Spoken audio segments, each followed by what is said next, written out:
The following talk was given at Mile High Church in Lakewood, Colorado. Please visit our website at milehighchurch.org. Ralph Waldo Emerson is, to me, kind of the philosophical forefather of our New Thought teaching. He's often known as the first great American philosopher. And he set forth ideas that are so important to our teaching today. I'm going to share some of those with you. The first is the idea that God is ever present.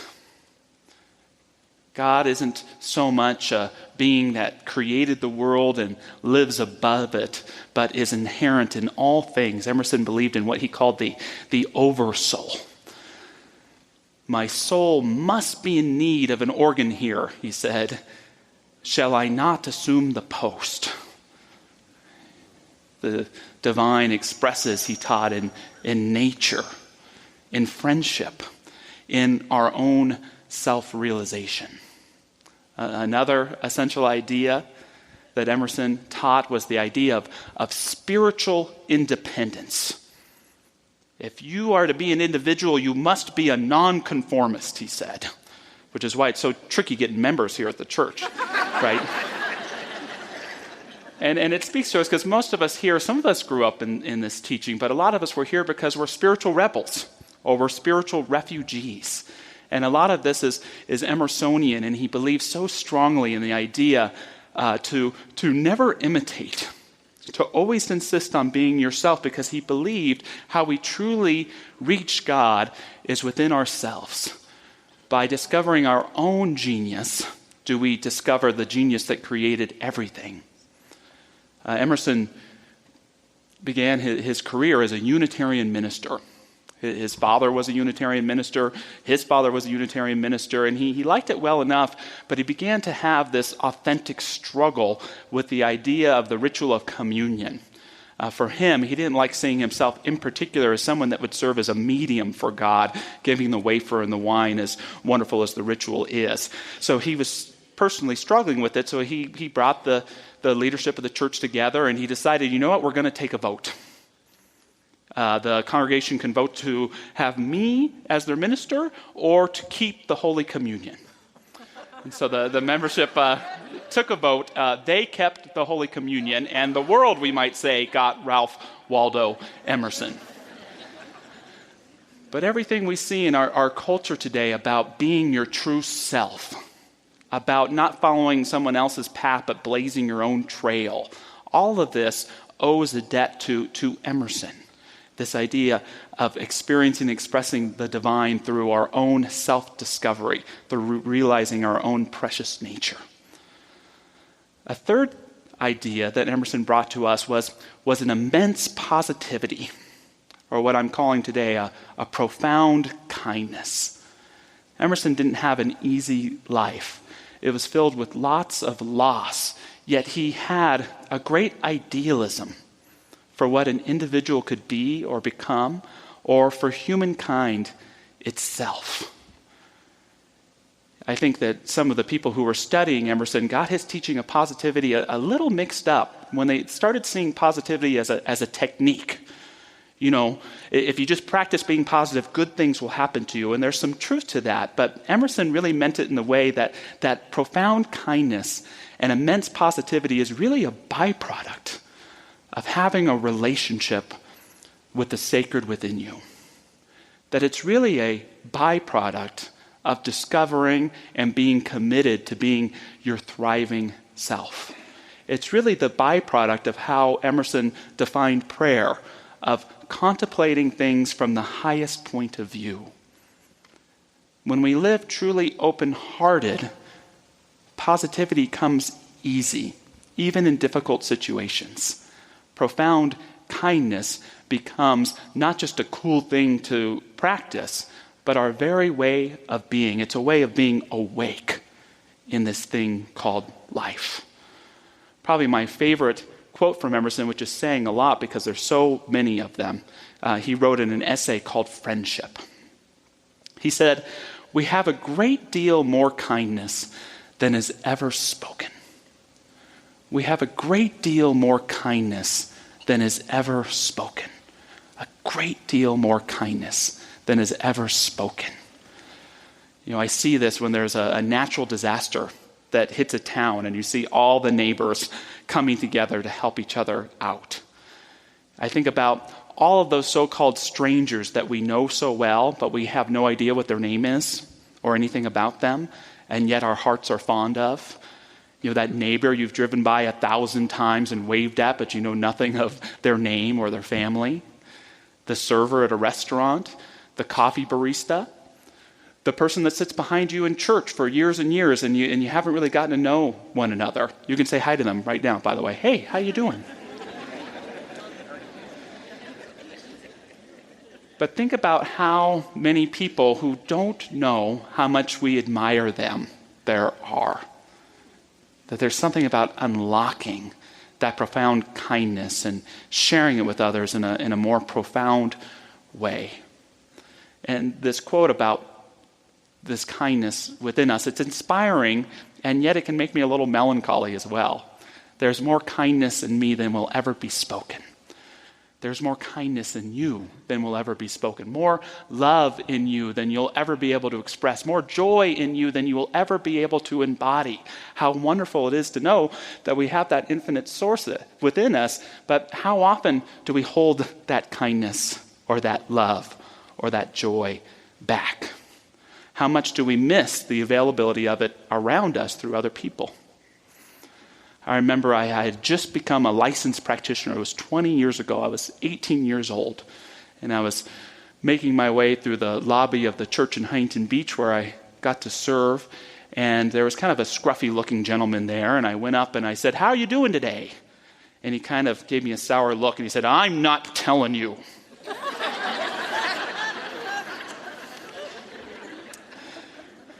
And he began to explain that his experience of me was kind of like running around the lobby, kind of like with a chicken with its head cut off kind of thing. And he said, I don't think you really want to know or you really want to hear how I'm doing. And it was a little creepy, I admit it.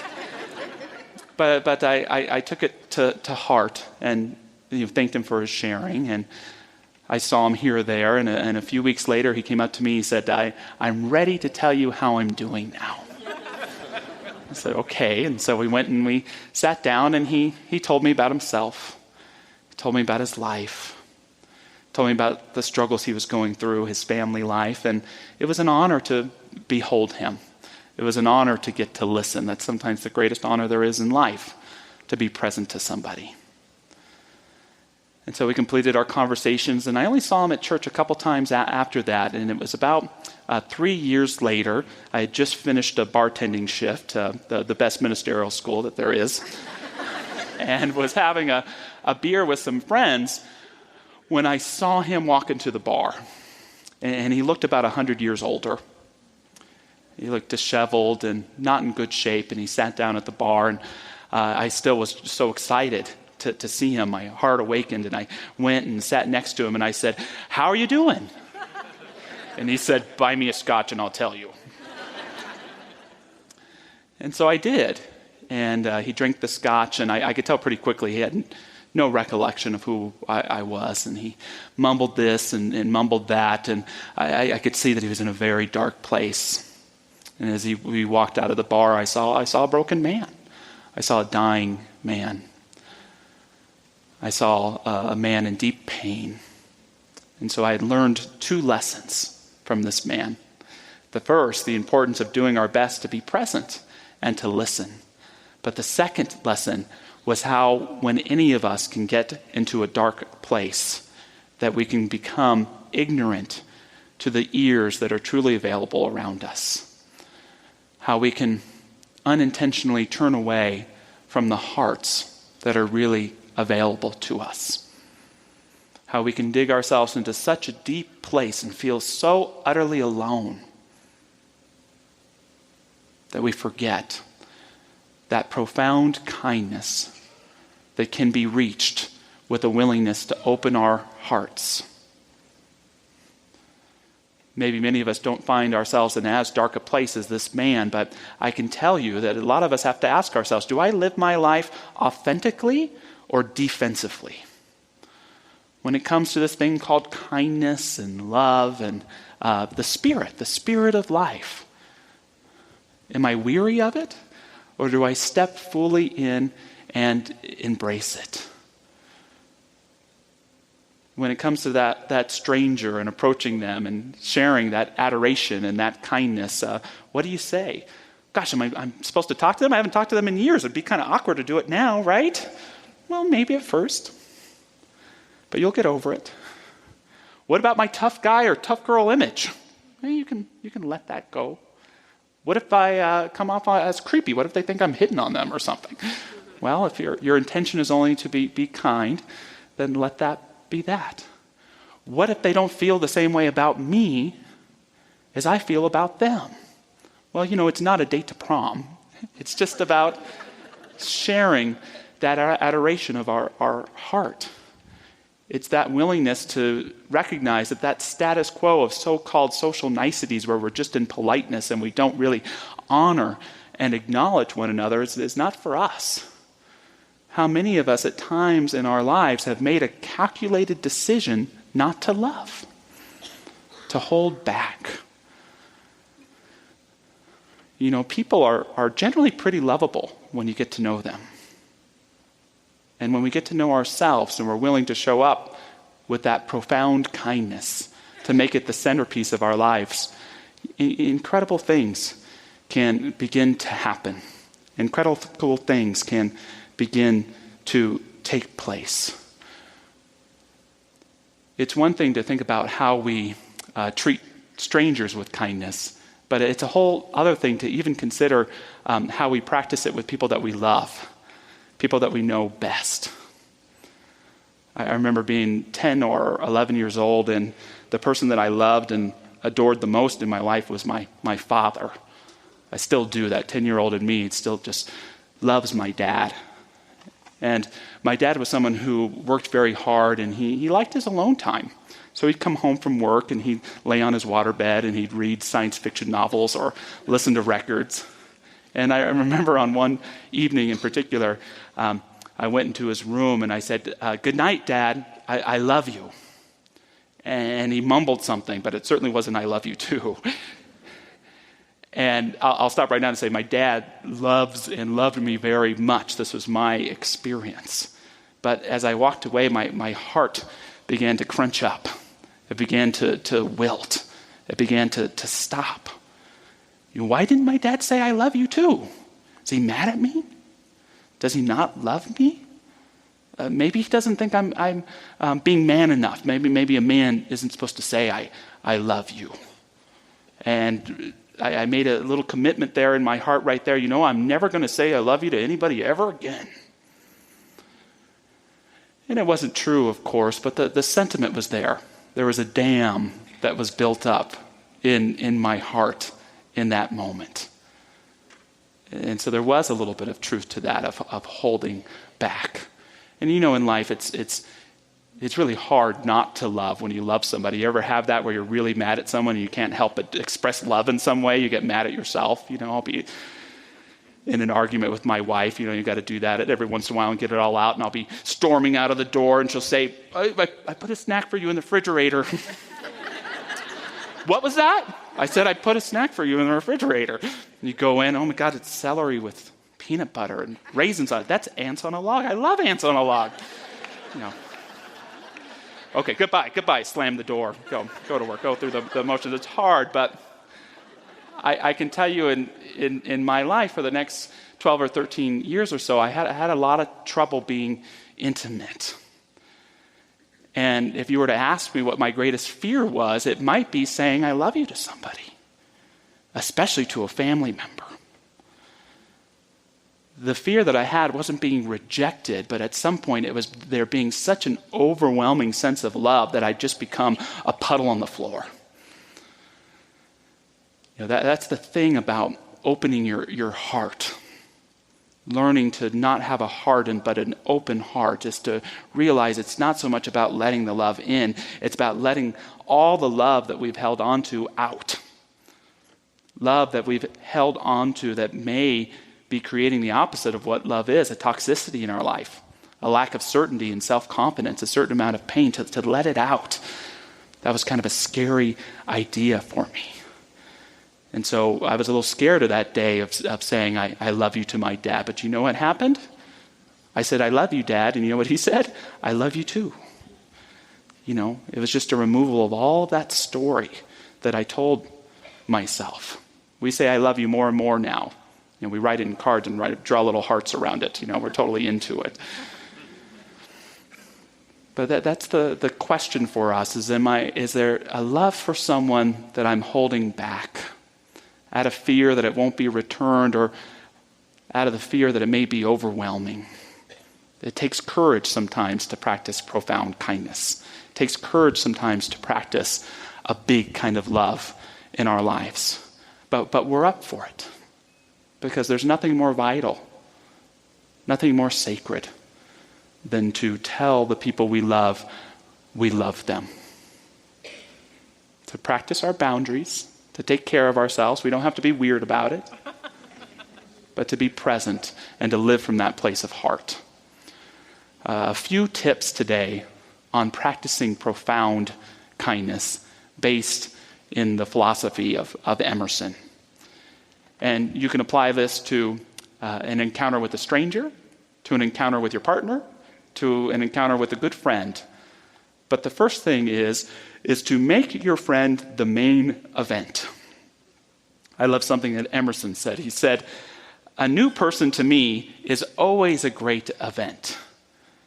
And in this culture that we live in today with so much to do, so much activity to choose from, sometimes we forget that the most important thing about what we're about to do is spending time with the person we're about to spend time with. Where are we going to go eat? What movie are we going to see? Don't forget your cell phone. There's all of these choices out there, but the truth is if you can get a nice air-conditioned space, especially right now, great. Make sure that person that you're with is the most important thing that you're doing that day, the most important thing that you're present to. Plan out how you can be together. I'm going to learn something about this person that I haven't known before. I'm going to express or share something that I perhaps have never shared before. What a great gift to give a friend, our attention, our listening, our presence. Let what we do together come second. A second piece of advice is make intimacy a priority. Make intimacy a priority. Alone, Emerson said, man is sincere. At the entrance of another person, hypocrisy begins. There's a certain paradoxical truth to that part of the work of sacred relationship is learning to be authentic, learning to be truly ourselves. Aren't those the best friends we have, where we can take any of the masks off and not worry that anything that we're saying is going to be judged, where we can laugh or cry or whatever it may be and just be. It feeds and enlightens and opens up the soul. So as soon as you can with your friend, cut the small talk. Get to what really matters. How are you doing, really? What are you caring about? What's keeping you bound? What's setting you free? Or skip all of that and just laugh and have a great time. They seemingly have the same effect. But make intimacy a priority. So many of us, intentionally or unintentionally, have built up that dam within, have dug ourselves in that tunnel, that we feel like we've forgotten how to be intimate. We feel alone. We feel a stranger. I love an interaction that the psychologist Harville Hendricks once shared about meeting with a client who complained over and over about feeling all alone. I don't have a friend in the world, he said, and he began to talk about how lonely he was, and Hendricks decided to take a different approach. So he began to emphatically, in a way, scold the man. He said, listen, there are no friends out there. What you want does not exist. All people in the world are strangers. If you want a friend, you're going to have to go out and make one. The idea being that friendship, at its most understood, is a verb that we practice with each other. It's one thing to have a friend. It's another thing to be a friend. It's one thing to happen to be married. It's another thing to practice actually having your marriage. It's one thing to have family. It's another thing to interact and deepen. It's one thing to know you're an individual. It's another thing to commit yourself to deepening and knowing yourself and committing yourself to growth. A final tip from Emerson: you cannot belong to another before you belong to yourself, he said. So befriend yourself. Befriend yourself. Be willing to listen to yourself. Be willing to make yourself the main event from time to time. Be willing to be a good friend in your journal. Be willing to be heard, be loved. Recognize the preciousness of your own being. Forgive yourself for that thing that you wouldn't hesitate to forgive another for, but you'll beat yourself up with forever. Bring yourself in alignment with the true purpose of your life. One of my favorite practitioners of profound kindness is the Dalai Lama, who goes so far to say that even though he's a Buddhist, his true religion is kindness. And I love this instruction that he has for us. He says, every day, think as you wake up, today I am fortunate to be alive. I have a precious human life. I am not going to waste it. I am going to use all my energies to develop myself, to expand my heart out to others, to achieve enlightenment for the benefit of all beings. I am going to have kind thoughts towards others. I am not going to get angry or think badly about others. I'm going to benefit others as much as I can.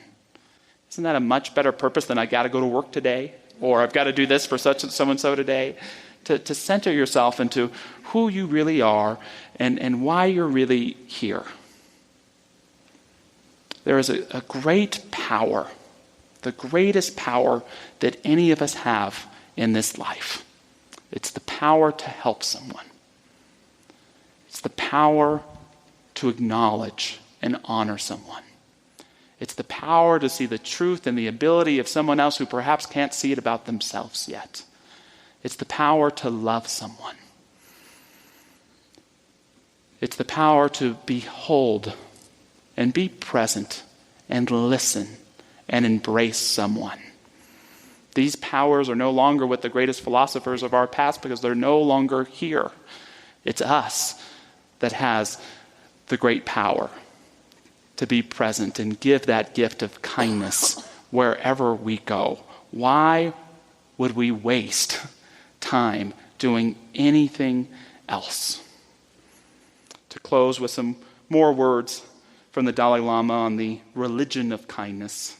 He says, "This is my simple religion. No need for temples.